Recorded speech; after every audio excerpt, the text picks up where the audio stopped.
How's it going, everyone? So, this video is about why I left America and the reasons why I left. So, people usually think leaving the US means you failed, and honestly, for a while, I felt like that as well. I went to America for my master's in finance. I worked for almost 3 years as a stockbroker and tried to build a life there. But eventually, I left and moved back to the Philippines, which is where I grew up. Now, some of you might be thinking I have an Indian accent, and that's because my family's from India. I was born there, but I grew up in the Philippines. And anyway, that's besides the point. Like I said, this video is about why I left, what I wish I did differently, and the lessons I learned along the way. Now, as you can tell by my accent, I didn't grow up in the Philippines. Sorry, I didn't grow up in the US. I grew up in the Philippines, did my bachelor's in finance here. I then worked for 2 years as a US-based hedge fund, for a US-based hedge fund as a compliance associate. And after that, I went to the US for my master's in finance. The plan was pretty simple. It was study, get a solid job, make a lot of money, build a career, maybe settle down there. And for a while, it looked like it was happening. I was in a relationship. I got a job as a stockbroker and worked there for almost 3 years. But living in the US as an international student or as an immigrant is very different from visiting as a tourist. And the reality hits you slowly. The first reason why I left was the immigration, the visa, and H-1B pressure. Finding a job is already hard. But finding a job that's willing to sponsor H-1B, that's a whole different game. You can be educated, experienced, hardworking, talented, and still feel like your future depends on paperwork, timing, company policy, and luck. That uncertainty messes with your head. You're not just thinking about your career, you're thinking, can I even stay here? And this was probably the most stressful part because I didn't just want a job. I needed a job that could legally keep me there long term. Second reason was loneliness. And going back to the first reason, I did find a job, but they were not sponsoring me because there were certain prerequisites that my job did not meet. Um, like for example, my job was not like a specialty occupation. It was a client-facing financial services job, and and partly because of that, they didn't even require a bachelor's degree. Second reason was loneliness, and I feel like this is something people don't talk about enough. When you move abroad, especially as an adult, you don't just automatically get a social life. You have to build everything from scratch. Friends, dating, community, routine, everything.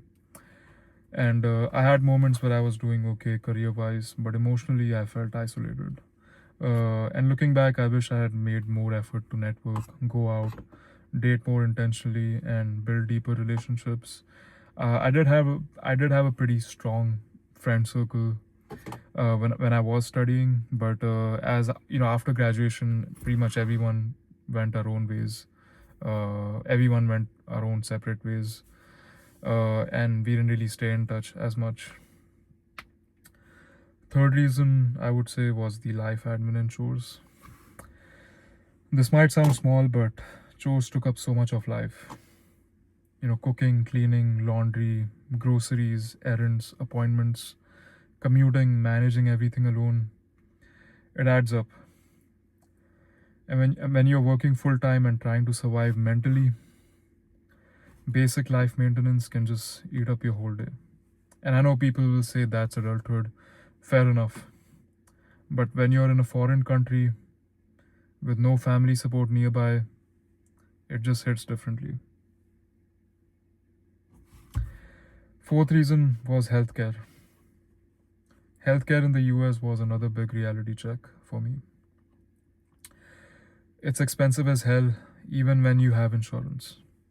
And sometimes the frustrating part wasn't just the cost, it was how long it took to find an appointment. It took me almost 3 months to find a primary care physician. And even after I found a PCP, it used to take days or even weeks just to book an appointment with them. And when you're dealing with something health related, the last thing you want is to wait weeks just to see someone, then still worry about the bill. And this made me appreciate how much easier and more accessible healthcare is in other countries, including the Philippines where I'm in, depending on the situation. Another reason why I left was the weather and the snow. I know this sounds funny, but the cold weather and the snow were brutal for me. I grew up in the Philippines. I'm used to the heat, humidity, tropical weather. And then suddenly I'm dealing with New England weather, snow, darkness, cold mornings, icy roads. At first I thought snow is cool. Then after a while it becomes another chore. Shoveling, layering up, driving carefully, shorter days. It affects your mood more than you think. So, yeah, it wasn't just one thing.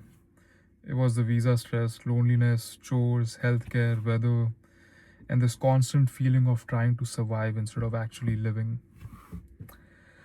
And I don't want to make it sound like America is bad, not at all. The US gave me a lot.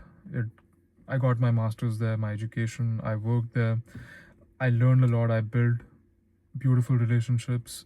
I learned how money, careers, independent, and adult life actually works.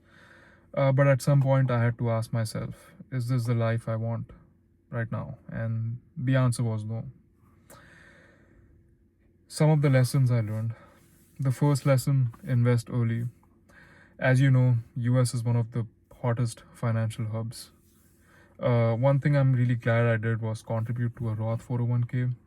If you're young and working in the US, please don't ignore retirement accounts. It sounds boring, but your future will thank you. And one good thing about Roth 401k is once you start withdrawing from your account, after the age of 59 and a half, which is what the IRS policy is as of right now, you eventually get to withdraw those earnings tax free.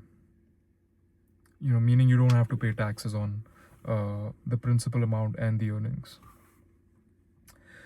Second, I would say is save aggressively. Living in the US can be expensive, but if you're earning in dollars, try to save as much as possible. Don't let the lifestyle creep destroy your opportunity. Third one I would say is network way earlier. And this is something I wish I did more. Don't wait until you need a job to start networking. Build relationships before you're desperate. Fourth one I would say is date with intention. And this one hits personally. I wish I had dated more seriously and put more effort into my first relationship. When you're young, you think you have unlimited time, let's just have fun. But when you look back, you realize some people and moments were more important than you understood at the time. To wrap this video off, like I said, the leaving the US wasn't easy for me. Part of me still wonders what life would have looked like if things worked out differently. And I still have this option at the back of my head. Maybe I'll explore the L1 option route, because I was on F1 earlier. But I still have this in the back of my head that I might explore the L1 option. Let's see how that goes. But I don't think leaving means failure. Sometimes it just means that the chapter ended and now you have to rebuild somewhere else. Now, one thing I will acknowledge, now that I came back here, I joined my family business. And I know many people don't have that privilege. For a lot of people, once they come back, maybe they have to go through that grind again of finding a job, and to address the elephant in the room, jobs in your home country probably don't pay as much as the US. So for a lot of people, they have to deal with that. So I acknowledge that many people don't have that privilege. So yeah, in short, That's why I left America and moved back to the Philippines. I'm still figuring things out, but I want to be honest because I know a lot of international students, immigrants, and people living abroad are dealing with the same questions. If you ever moved countries, left a place, or felt like you had to restart your life, comment down below. I'd actually love to hear your story. Till next time, this is Dhruv Dharma, and I hope you guys have a good one. Take care.